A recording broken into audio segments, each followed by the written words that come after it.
Ever find yourself waiting endlessly at a big box pharmacy, feeling like just another number? At Tablet Pharmacy, they provide the personalized service you deserve. They offer free delivery and blister packaging options to make managing your medications easier than ever. Check their competitive prices online at tabletpharmacy.ca.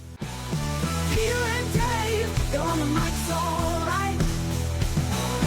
Join the ride, it's gonna feel just right.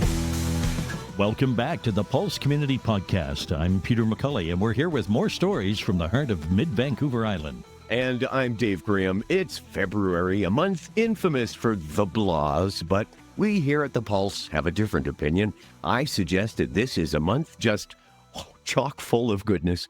We open with the always rollicking good times known as Groundhog Day. Have you ever stopped to think about Groundhog Day and just how ridiculous it is? But, oh well, it's all in fun, except for maybe the groundhog. And then we have Valentine's Day, Dave, and the Family Day holiday. I should note that in the Parksville-Qualicum Beach area, we have Family Day events at the Coombs Fairgrounds.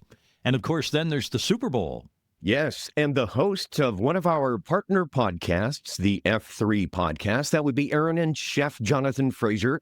They are going to be attending the Super Bowl in San Francisco, and they will be sending us podcast reports about the big game. Of course, there's still another major sporting event happening, the Winter Olympics. As if that wasn't enough, there are a number of big-time curling events on. I told you, February's pretty exciting. Canada's being represented at the World Junior Curling Championships in Denmark. Closer to home, although not clearly close enough to my house, we have hot chocolate festivals. There's one in Vancouver, there's one in Okanagan, and we have one on the island. It runs in Victoria through the month of February. Congratulations to Valerie Baker of Qualicum Beach, the winner of a $100 Smile Card from Thrifty Foods in Parksville. Valerie's favorite recipe for us was barbecued salmon. We had lots of entries. The top three favorite go-to budget meals were mac and cheese, stir fry, and shepherd's pie. Oh, great. Now I really want some shepherd's pie. Hey, Peter, do you have any shepherd's pie on you? I don't think so, Dave. On this week's podcast, we'll hear from Mike Haan, the festival director for Lake Town Amphitheatre in Lake Cowichan, home to SunFest Country Music Festival. This year's lineup includes Tyler Hubbard, John Party, and Riley Green. But what makes Lake Town special is that we keep adding to it every year. We keep paying attention to the surveys we send out, what amenities people want to see, what food, that sort of thing. But you really have a sense that you're going to an established venue, a world-class place to see a concert, as opposed to going to a soccer field or what have you, or rodeo grounds to see a show. And that resonates with people. Also joining us this week is pharmacist Aki Shah. Aki will be discussing seasonal affective disorder, mental health medications, and practical strategies for maintaining mental wellness during these darker months of winter. For mental health, unfortunately, in our system, we already have shortage of doctors. Of course, shortage means less time. That's where pharmacists come in. Even though we are considered outside of the primary care circle on the periphery, but we are still the first point of contact. And that's why, when it comes to things related like side effects, interactions, of course, that's part of the job, but how the medication works, the mechanism of action, and even simple things which we don't consider, like how to take it, when to take it. Stay tuned for some help to beat the February blahs, and on a future edition of the podcast, we'll be joined by Adrian Rayside. The Vancouver Island resident and best-selling cartoonist will be here to talk about his latest book, The Canada Handbook. It's a celebration of Canada's quirks, strengths, and independent spirit. Susan Schaefer is a professional artist, instructor, and curator, and she'll be here to tell us about the art on display at the Bayside Resort in Parksville. And we'll chat with Sophia Conway about her exhibition of Shelf Memories at the McMillan Arts Centre, which captures handwritten notes and annotations found in used books. Used books might seem to be an unexpected source for an exhibition, but seeing messages that people leave in books can be a surprising look into the past, a little glimpse into the lives of others, and they could be powerful connections. We want you to get in touch with us. If you have someone in mind that you think we should be talking to, go to our website and leave us a voice or a text message. You can also email us, thepulsecommunity.ca.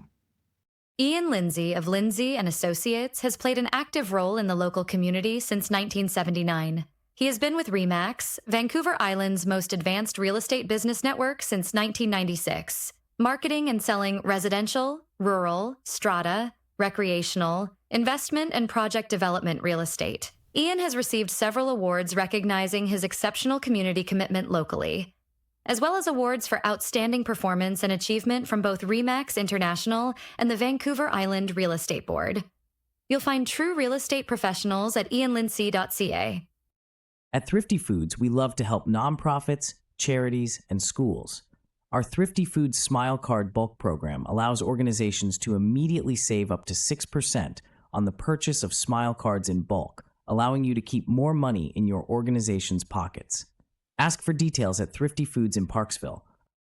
It's time for our first guest. Aki Shah is a pharmacist who's dedicated to making mental health care more accessible to everyone. Here's Marilyn.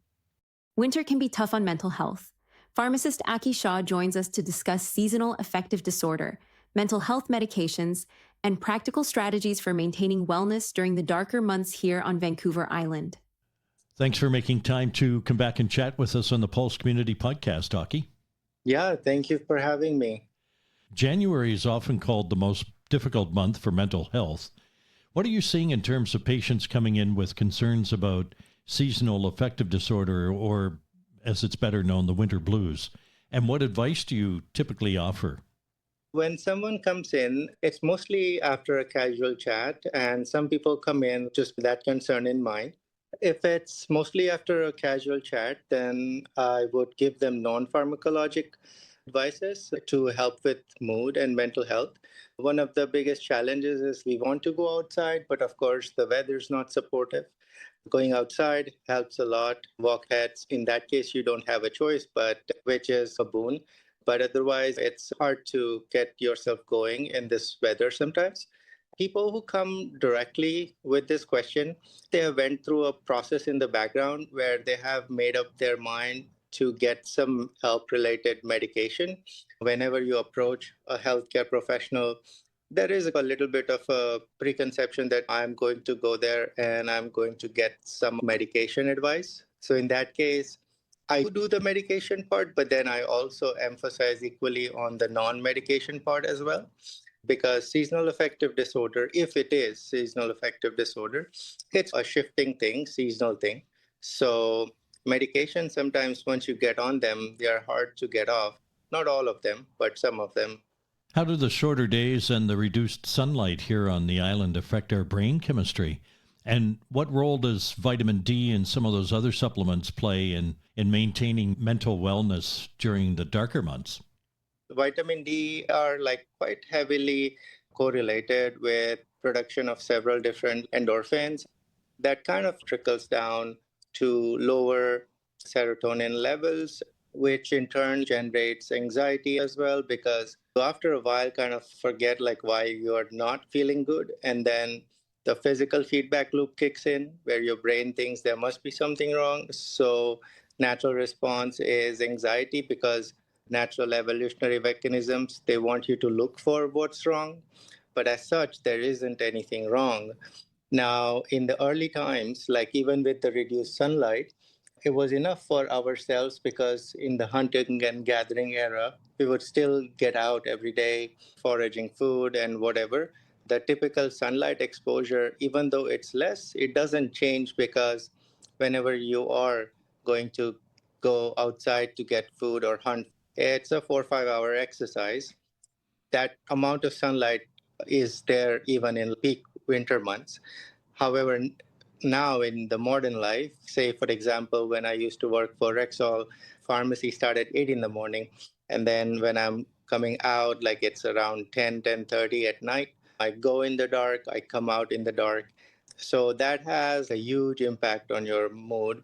It feels as if sometimes inmates in jails, they put you in a dark room. The same physiochemistry would play out, because you're not exposed to pretty much any sunlight. Artificial light do not count, because they do not have the UVA and UVB concentration that our cells would convert to vitamin D3 and D2. The artificial light will not cut it, and you're not getting that extra vitamin D from anywhere else. So supplementation, it boils down to the only choice. As a teenager working up north, I remember in one of my first broadcasting jobs exactly that, leaving the house in the morning in the dark and coming home in the dark. And it didn't matter up there if it was 3 o'clock in the afternoon, it was still dark. Yes. We're just a few weeks now into the new year, and many folks are already struggling with their New Year's resolutions. Is the pressure around self-improvement in January, does that impact mental health at all? And if so, what's a healthier approach? So it can play out two ways. Either you are successful, in that case, you feel good. But if you're not successful, it feels not just as bad, but a little more because, as I said, the serotonin levels are a little bit lower. If you accomplish, you don't feel as good because, again, the serotonin levels are lower. It's a double whammy. Like when you accomplish something, you don't give yourself enough credit. And when you don't accomplish something, you double down and feel even worse. I read that this technique, a Harvard technique, some group of researchers, and what they called it is prep months, like January to March. This is the time that you're developing this new habit.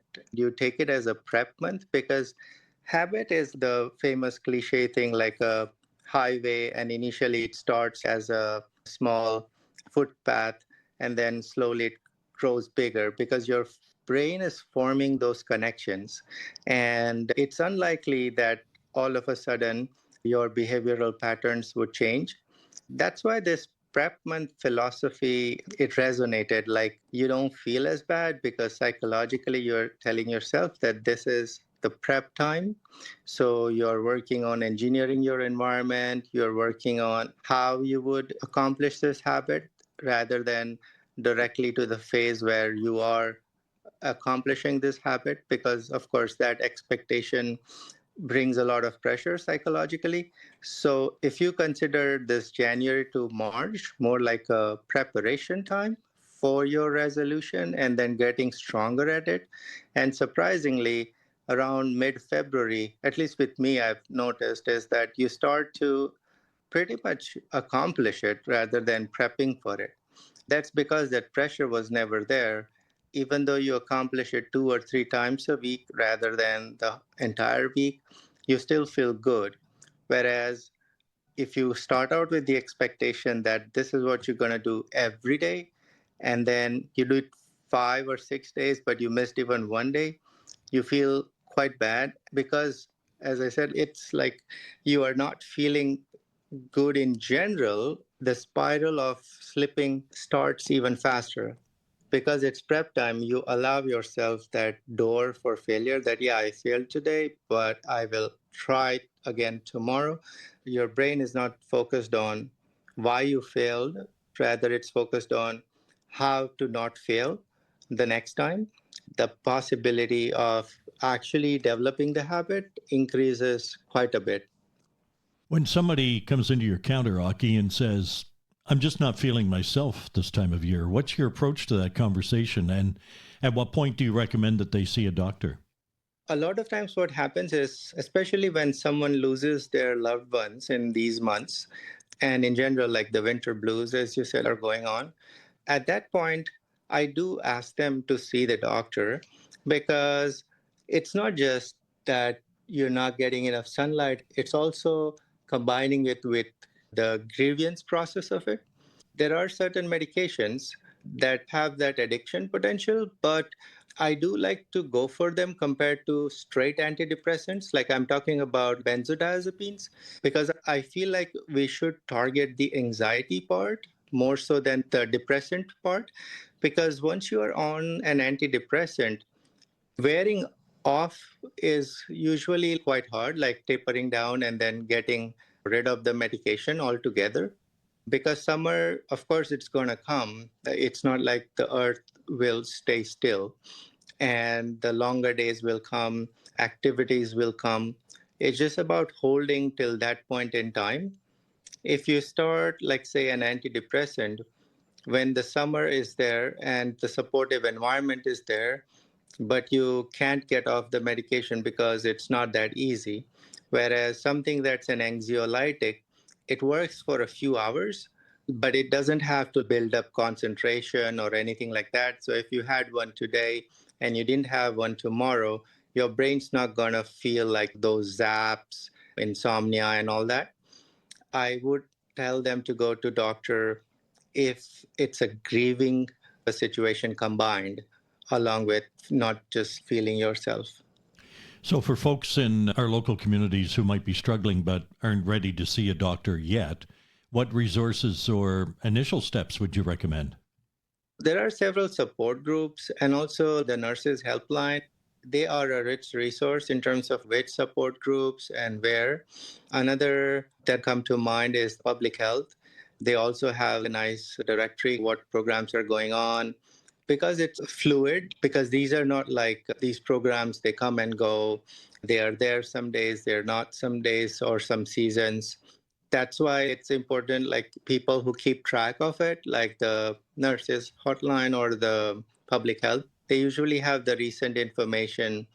I usually ask patients to make a list of the activities that would interest you and then at least go once.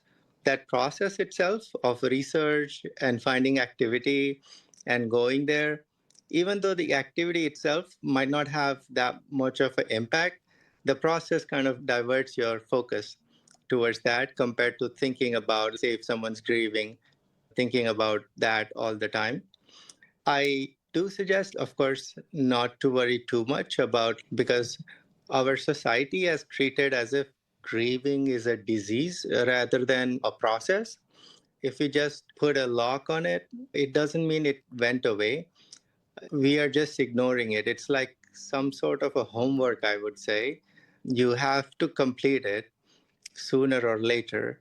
And the more you delay, the harder it becomes. So then might as well go through the grind rather than just jumping on medication. You mentioned some of the medications, Aki. What are some common misconceptions that you hear from patients about mental health medications, and what do you wish more people understood about them? What I wished is like people consider it as a tool rather than a solution. So let's say you want to fix your door, you need a screwdriver. So you take the screwdriver and fix the door. The fixed door is the end goal, not the screwdriver. Imagine you fix the door or not, but you found a screwdriver and then you consider satisfied. We need to consider the medications as a tool. Once the job's done, don't keep holding on to it, you just put it down. And that's where the pharmacist can come in terms of guiding how to taper down and how to finally get rid of it. Because one cannot be in a steady state of mind, even if they try to. If the mind is always shifting, considering just a one pill to always keep it steady, that's not going to change, because when you're feeling good, then you don't need anything. And when you're not feeling good, that's when you need to do something. And that doing something could be either medication or not. Considering medication as a tool takes out that stigma that if you want to fix your door and you feel like using a screwdriver, what would people think about it? You don't care about all this because you're focused on the solution. You want to get the door working. You don't care about like how people would see using a screwdriver. It doesn't matter too much. I think that's the biggest thing, especially with male patients. Deal it with a strategy and deal it with like incoming and then outgoing, like how you get into the process and then get out of the process. Because no matter what, if someone's grieving a year from now, with or without medication, it would be very different than when it happened the day one compared to date 365. So it's more about that passage of time. So whenever you are solving a mood related crisis, be it just general seasonal affective, it's about how you're going to deal with this time, because our mind will tell that this is a permanent situation and you're going to feel like this forever, which isn't true. Beyond medication, Aki, what role can a community pharmacist play in supporting mental wellness year-round, and what services are available? For mental health, unfortunately, in our system, we already have shortage of doctors. Of course, shortage means less time. That's where pharmacists come in. Even though we are considered outside of the primary care circle on the periphery, but we are still the first point of contact. And that's why, like, when it comes to things related like side effects, interactions, of course, that's part of the job, but like how the medication works, the mechanism of action, and even simple things which we don't consider, like how to take it, when to take it. Like I remember one patient, they were taking Wellbutrin. It's well known in the pharmacist domain that it causes insomnia, like it wakes you up like coffee. She was taking it at night, and because she wasn't sleeping well, the doctor wrote a sleep medication. When I was doing a medication review, I just said, let's hold off on the sleep medication for now and just try switching the time.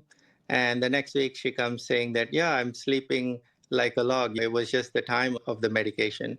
I would say, whenever you're doing a medication review with your pharmacist, it's a good opportunity to discuss things. A good 5-10 minute discussion, I think that's a very underrated resource that a pharmacist can provide. What pharmacist can provide is the deeper mechanism of actions and how it's going to play out with the physiochemistry, because mood is more related to the physiochemical changes in the mind. Chemistry is our gig in a way when it comes to medication. Doctors, they're really good at diagnosis, but diagnosis is already done. So the next step, which is the playing around with the regimen, that's where pharmacist becomes a really good help. Well, Aki, we'll take that sage advice and also hope for more sunny days. I think this winter isn't that bad. I could be wrong, but at least so far. Thanks to Aki Shah for joining us on the Pulse podcast. The work that pharmacists do in supporting mental health is, well, it's invaluable, especially in communities where access to doctors can be limited. And hearing Aki talk about being the first point of contact for people needing help really drives home what an important role pharmacists play. The 14th Annual Coombs Family Day celebration is happening on Monday, February 16th from 1 to 4 p.m. at the Coombs Fairgrounds. This year's featured animal is the goose. Come enjoy educational displays, games, crafts, live animals, yes, maybe even a goose, and so much more. Presented by the Aerosmith Agricultural Association, this event is completely free. That's free admission, free cookie decorating, free face painting, and even free hot dogs and popcorn while supplies last. It's a fun, affordable way to spend Family Day with your family and celebrate our local community. Ever find yourself waiting endlessly at a big box pharmacy, feeling like just another number? There's a better way. At Tablet Pharmacy, they provide the personalized service you deserve. Check their competitive prices online at tabletpharmacy.ca before you even leave home. They offer free delivery and blister packaging options to make managing your medications easier than ever. With convenient locations in Parksville, Qualicum Beach, and now open in Nanaimo near the Brick, Tablet Pharmacy has been serving Vancouver Island since 2019. Stop being just a prescription number. Experience the Tablet Pharmacy difference today. Visit them online and check their prices at tabletpharmacy.ca. We've added Vancouver Island webcam links to the pulsecommunity.ca website, so not only will you find links to all of our podcasts, but you'll find events and contests and more. Our podcast family includes an insider's look at municipal politics in nonpartisan hacks, featuring Parksville councillors Joel Grenz and Sean Wood. Then there's the F3 podcast. It's all about football, fantasy football, and food, hosted by Aaron and Jonathan Fraser from the Comox Valley area. And might I recommend the recipes that Chef Jonathan includes with each edition? If you want to do better than chips and dips, this might be the way to go. Our Skookum Kid Stories feature Peter and Gracie, the Eskimo dog, and the Mellow Submarine with Captain Dave and his first mate, Larry the Lobster. Our Kid Stories now offer coloring pages to go along with each new episode. In the latest story, the Mellow Sub goes on a journey to deliver a gift for Valentine's Day. And our Radio Archaeology Classic radio series features original episodes of Dragnet with Sergeant Joe Friday and Gunsmoke with Marshal Matt Dillon. Check them out at thepulsecommunity.ca. Okay, let's bring on our next guest. Here's Marilyn. In the green room is Mike Haan, Festival Director for the Lake Town Amphitheatre in Lake Cowichan, home to the SunFest Country Music Festival. Under his leadership, SunFest has grown into British Columbia's premier country music event, attracting top-tier talent like Tyler Hubbard, John Party, and Riley Green to Vancouver Island, while creating opportunities for local vendors and businesses. Thanks for making time for us today, Mike. I know you're a tremendously busy young man. I don't feel so young these days, but thanks for having me on, Peter. I appreciate it. Maybe that's because you just got back from a long air flight from the Antarctica, a working trip, I understand. Yeah, that's right. I'm very fortunate and feel very grateful that I still get to engage in that part of my life. I work as an expedition leader for a Chilean Antarctic expedition company. So I've been doing that side of things longer than I've been working in events, but obviously events have become the primary thing for me. But like I say, grateful that I get to still go out and scratch my itch of adventure, so to say. How long were you there? I was down there 3 weeks this year. In the past, I used to go for longer. But yeah, we fly people to a base and take them down the Antarctic Peninsula, show them all the penguins and whales and glaciers and icebergs. So that's a nice time of year as far as my cycle with events to get away. And yeah, an amazing adventure. Meet some great people. And it's our winter, their summer. So what would the temperature be there? It hovers just above zero. You're right. It's summer when I'm down there. I would not want to go in winter. I can tell you that. We get the 24-hour light and just beautiful skies. It's an incredible place. I say to everybody I know that everybody should go and see Antarctica at some point in their life. It puts the entire globe into perspective. It's absolutely mind-blowing. I'd like to ask you about the Nickelback concert before we start talking about SunFest 2026. Last year, the Lake Town Ranch hosted Nickelback. Tickets went pretty quickly. I missed mine too. But I understand it was the biggest concert on Vancouver Island ever. It was the biggest concert, ticketed concert. I should be clear on that. There's been some symphony splashes and things of that sort that have drawn more people. But ticketed concert, it was the biggest one in island history. We had over 15,000 people attend. Most came in for the day. So that brought forth some new challenges for us, which is a learning experience in everything we do. But all in all, the day was incredible. The vibe was incredible. All the acts were amazing. Nickelback were so class to deal with. And it was a heck of a show. One for the books, we'll say. We'll be watching to see, Mike, if there's another premier event aside from the SunFest Music Festival like Nickelback this year, which is coming up July 30th through August 2nd. So let's talk about last summer. Weather was good. Lineup was good. Just about as much as an organizer could hope for. It was an incredible summer. Obviously, we had back-to-back weekends, so there's a lot of efficiencies in that. SunFest was awesome. The standouts for me were Brothers Osborne, for sure. I thought they were great. Just the vibe with SunFest, I just enjoy every year. We didn't have any crazy heat waves, knock on wood, for this year. Great vibes all around. Everybody had a great time. And so we had some people stay both weekends, so stay right through while they left and then came back for Nickelback. So yeah, it was a wonderful summer. And then just to touch on your question about anything else that's in the works, we're always working on things. So we're always chatting with agents internationally and nationally to see what we can drum up. I can't spoil anything at this point. We don't know what's going to happen at this point. But for context, at this point last year, we didn't even know Nickelback was joining us. So things can change, but we're also not going to force it. If we don't find the right fit, we won't move on it. We need to make sure that it's the right act to do something like we did with Nickelback. How many people would have shown up for SunFest last year? For SunFest, we were just north of 10,000. It was great. We had obviously fluctuations night to night. There's no doubt that some people, I think, chose to go to the following weekend as opposed to SunFest. I think the Nickelback show was a bit of a crossover for some. You have a lot of people that are fans of SunFest, but also fans of Nickelback. And depending on everybody's situation, people had to make a decision. We definitely saw some go to Nickelback over SunFest, but I can tell you that this year, SunFest is off to the races. It's going to be a banner year. It's exciting to see. 10,000 people, that's a lot of hot dogs and hamburgers. It is, especially when people have had a couple adult beverages, we'll say. They'd like to engage in maybe the foods that they don't normally. But yeah, there's a lot of logistics of making sure people are well fed and nourished is a big part of that. How did you enjoy the Sawyer Brown show last year? I love the Sawyer Brown show because that's very nostalgic music for me. When I was in high school, I'll say, just coming out of it, I won't give away the dates, but that was music that resonated with me. And actually, as far as my career with SunFest is concerned, my first or second Sawyer Brown played, this was at Couch and Exhibition Grounds. The lead singer reminds me of a country Gord Downey, the way that he performs on stage. And he was true to that form this year. It was incredible to see. Really enjoyed it. Now, your 2026 lineup features a mix of established artists and rising talent. Is that by design?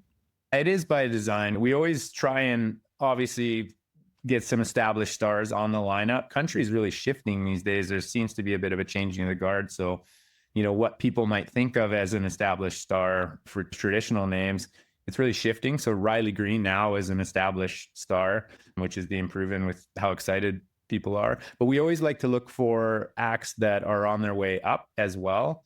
In the industry, they're called green bananas. So you make the deal when they're green, and then by the time they come to the stage, they're yellow, like with Lainey Wilson.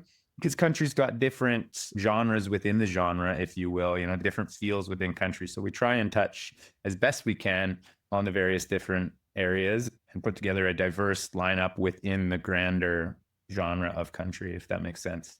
You're not kidding when you talk about variety and where country music is heading, because you've got, along with Riley Green, headliners like Tyler Hubbard, John Party, Tyler Joe Miller, James Barker Band.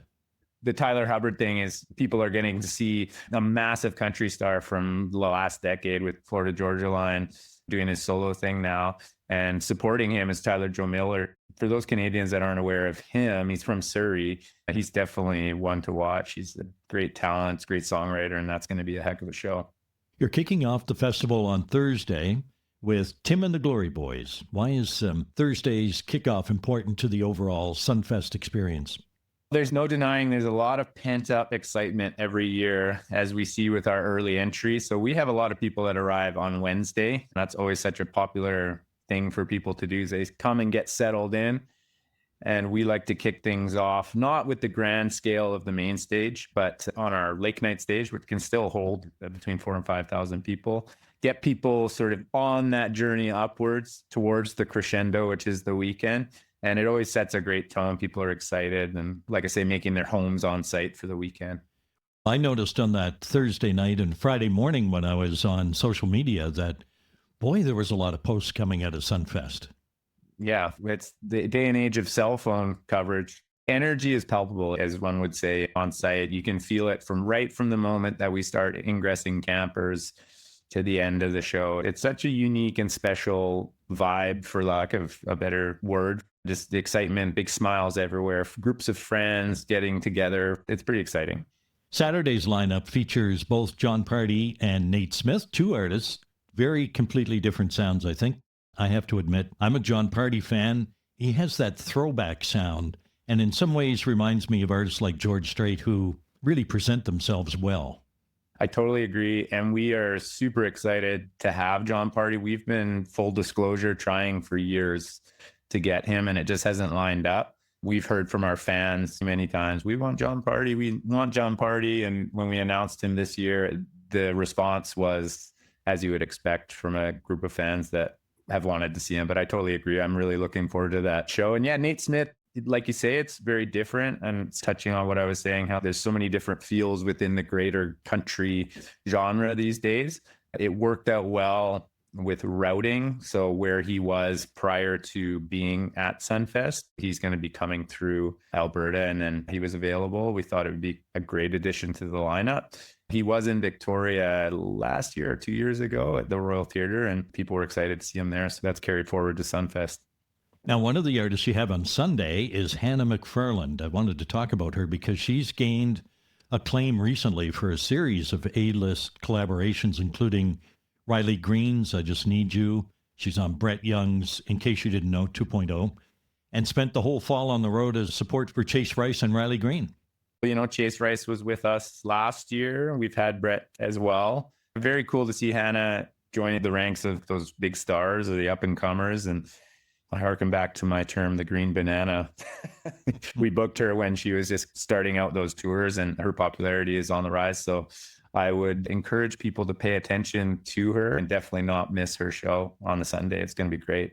I have to say, I thought it was brilliant, Mike, that you've created a 2026 Spotify playlist featuring the festival artists. That, of course, will help build a connection with the fans before they even get there.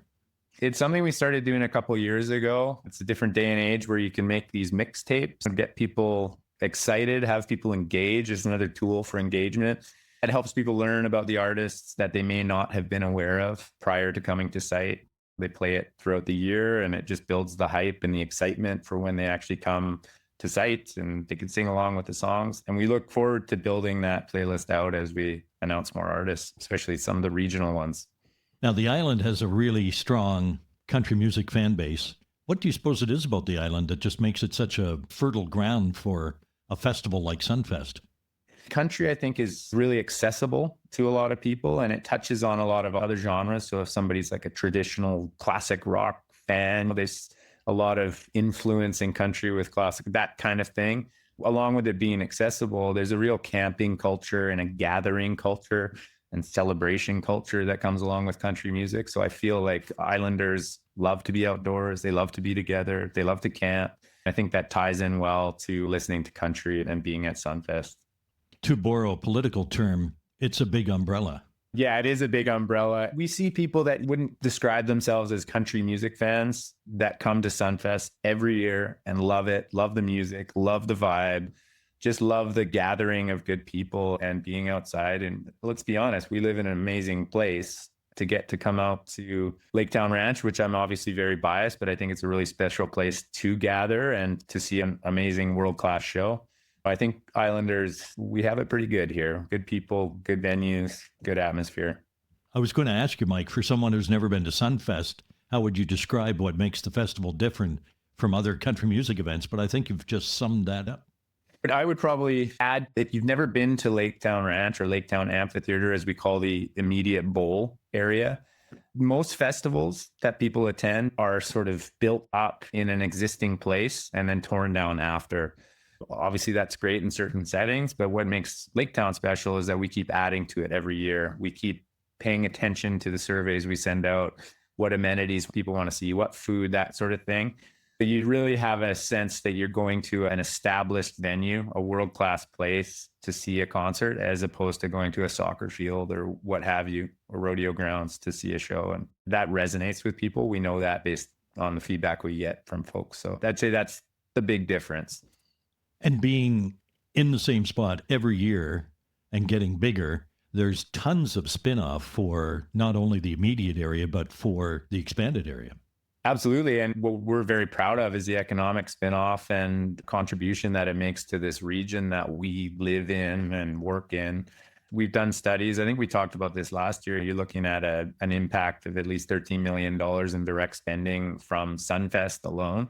There's the multiplier effect to that as well, and return visits from people that have never been to Cowichan Valley.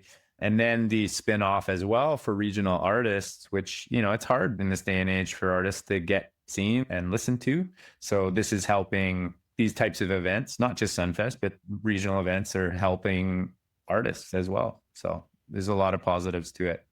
And just my observation, but since COVID and folks are back out on the road, there seems to be like everybody is back out on the road. Yeah, the whole economy of music has changed. A lot of these acts with the days of streaming, their fan bases are spread. They're making a lot of their income from touring and merch sales and whatnot. And let's be honest, what's better as an artist than playing to an excited fan base in a great spot? I would want to be touring like that too if I was a big star. Mike, tell us about early bird ticket pricing. It's available just for the next little while. So we're going to be switching to regular pricing just for Valentine's Day. Tickets are, full disclosure, they're flying. We haven't seen an on sale like this before, actually. So we've already had some categories sell out.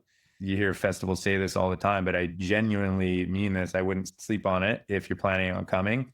There are areas that are selling out, and we'll be going to our regular pricing tier Valentine's Day. As always, people can watch our social media.